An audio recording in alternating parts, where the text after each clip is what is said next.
Welcome to True Crime Deep Dive. I am your host, Sherry. I'm your host, Mark. Let's dive into it.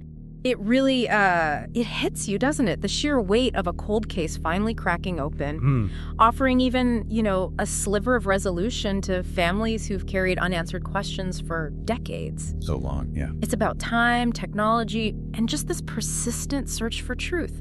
You sent us some fascinating material exploring this very thing, this recent surge in solving those long-dormant murder investigations. Absolutely. And what your sources really highlight is this remarkable intersection. You've got scientific progress on one hand and public engagement on the other. Right. And it's truly changing the landscape of these investigations. For years, so many of these cases were just stuck. Yeah, completely cold. Victims' families just left in limbo.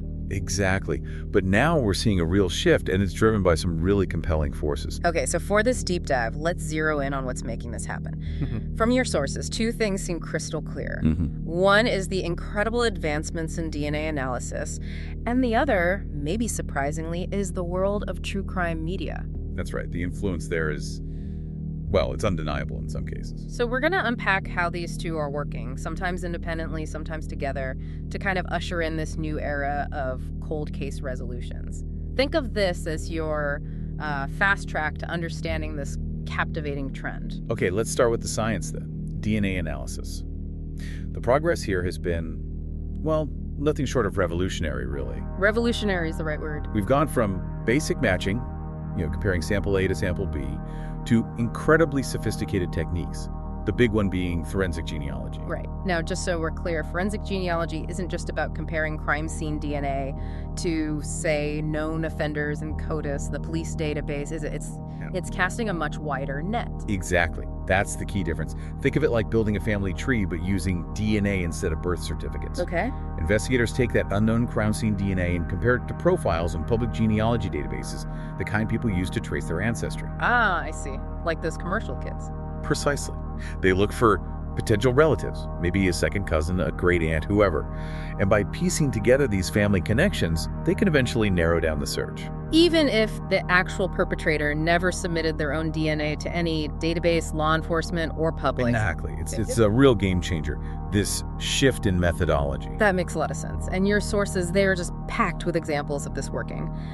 Take the 1956 murders of Lloyd Dwayne Bogle and Patricia Kalitsky. Wow, 1956. That's going way back. Decades went by, nothing. But then, in 2021, DNA evidence analyzed using these exact genealogical techniques finally pointed to Kenneth Gold as the killer. And the sheer scale of the databases now, that's what's crucial, isn't it? It's not just direct matches, it's about building these complex family trees. Right, and even though Gould himself had passed away years before. His family cooperated. Yes, his family actually provided DNA samples to help confirm the match. It's such a powerful illustration of how far the tech has come and, people's willingness to help find closure. Even when it's incredibly difficult personally, it truly is. And we see this pattern in other cases you sent over too. Like which ones? Well, the 2022 identification of Nancy Marie Benelak's killer. That murder was back in 1970. Also solved through DNA genealogy. Yes. And again, the suspect identified had also died years earlier, back in 1997. It's like this technology is reaching back through time. Absolutely. And sticking with that theme, identifying perpetrators who are already deceased, there's the Anna Jean Kane case, murdered in 1988. Okay. Genetic genealogy in 2022 pointed to a man named Scott Grimm. He died in 2018. What was unique there? Well, what really stands out is this chilling anonymous letter sent after the murder. It had very specific, intimate details about the crime. Oh, wow. Years later, DNA found on the envelope flap was crucial in linking Grimm. It just shows how even these tiny, seemingly insignificant bits of evidence, if preserved, can become the key piece decades later with new tools. Yeah, absolutely. Yeah. And it's not always about identifying people who've passed away. Your sources also mentioned a 2023 arrest in Germany for a 1988 murder. The suspect was still living. Right. And then there's the flip side, exonerations. Oh, Craig Coley. That case. Exactly. Wrongfully convicted back in 1978. DNA testing in 2017 finally proved his innocence. After decades behind bars. Decades. It's just a stark reminder of the power of this tech, not just for victims, but for the wrongly accused too. A profound impact, definitely. Absolutely. And the advancements just keep rolling. Think about the 2022 solving of the baby Teresa case from 2009. Right. That wasn't a murder, though, was it? No, correct. Not a murder, but DNA was absolutely instrumental in identifying the parents and figuring out the circumstances around the baby's death and abandonment. It shows the range of these techniques. True. And it also speaks to the persistence of investigators, doesn't it? Like in the Fawn Marie Cox case. Oh, yeah, murdered in 1989. Right. Initial forensics couldn't nail down who did it, but they kept a blood sample. And that sample, decades later in 2020, using genealogical DNA, identified her cousin, Donald Cox Jr. Despite him having died, actually, back in 2006 under suspicious circumstances. The fact they kept that sample. Meticulous evidence handling, even when a case goes completely cold, it underscores that commitment. It really does. And there's Jody Lunis, 1972, sold in 2019. Also genetic genealogy. Yes, linking Terrence Miller. And the chilling detail there, he lived very close to where she was murdered. And he died by suicide before conviction, right? He did, yeah. That outcome just really highlights the human tragedy layered into all of this. It does. And the case of Shannon Rose Lloyd and Renee Cuevas is another powerful one. Separate murders, 1987 and 1989, but linked. Right, linked by CODIS back in 2003, but no suspect ID. It wasn't until 2021, using genetic genealogy, that they identified Reuben Smith. Did he have a record? He did. A prior criminal history, but he also died by suicide way back in 1999. Wow, it's like the answers were waiting, just needed the right key. That's a good way to put it. And one more from your sources, the 1989 murder of George and Catherine Peacock. Okay. New forensic tests in 2020 on a blood sample collected way back, actually. They linked their son-in-law, Michael Louise. Leading to his arrest just recently in 2022. Exactly. It's such a diverse set of cases, but all pointing to the transformative power of this evolving DNA tech. Truly remarkable how these scientific leaps are rewriting the end of these stories. But as you mentioned earlier, your sources also bring up another significant factor, maybe less obvious. True crime media. Exactly. The increasing prominence of it. Now, it's easy to just dismiss it as entertainment, right? Sure, yeah. Binge watching a docuseries or listening to a podcast. But the impact seems to be, well, more profound than that sometimes. That's a really interesting angle. It might seem like a totally separate world, but the sheer popularity of true crime books, documentaries, podcasts, it has clearly had a tangible impact on some of these cold cases. Michelle McNamara's work is probably the prime example. On the Golden State Killer, absolutely. Her book, I'll Be Gone in the Dark, and then the HBO series.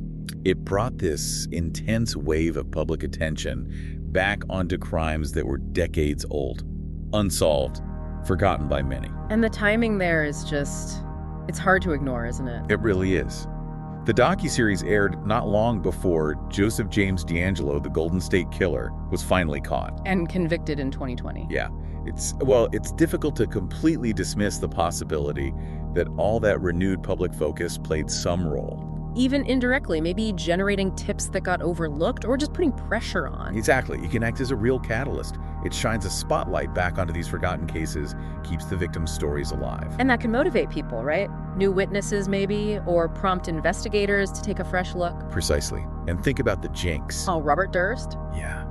That documentary series. Mm-hmm. Now, his conviction for Susan Berman's murder in 2020 was based on testimony and other evidence, sure. But his arrest happened right as the final episode aired. Coinciding with that huge public interest and scrutiny. It was massive. Unbelievable timing. And even though he passed away soon after conviction, that documentary undeniably brought immense renewed attention to his past, potentially influencing things. So it's this fascinating synergy happening. It really seems like it. On one side, you have these incredible scientific tools, DNA, genealogy giving concrete leads. Providing the how. Right. And on the other side, you have true crime media kind of amplifying the stories, keeping them visible. Providing maybe the why now, the pressure, the interest. Potentially generating those missing puzzle pieces. A forgotten witness, a nudge for law enforcement.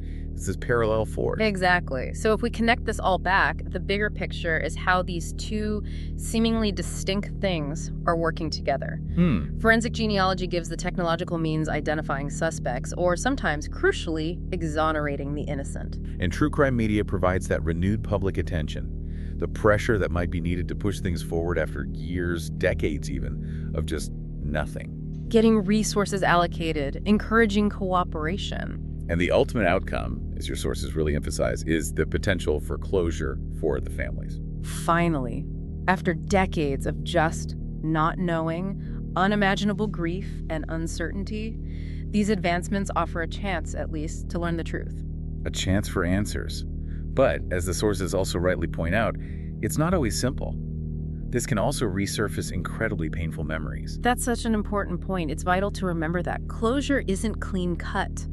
Resolving a case brings justice, maybe some peace, but it also forces families to relive trauma. It's a complex emotional reality, no doubt. But the overarching theme here is still this ability to re-examine these, quote, forgotten crimes with a level of accuracy, a potential for answers that just wasn't possible before. It really does feel like a new era. Yeah. So just to sort of wrap it up for you, our listener, we've dug into how these major breakthroughs in DNA tech, especially forensic genealogy, are cracking cases once thought unsolvable. Providing that hard evidence, sometimes exonerating people too. Right.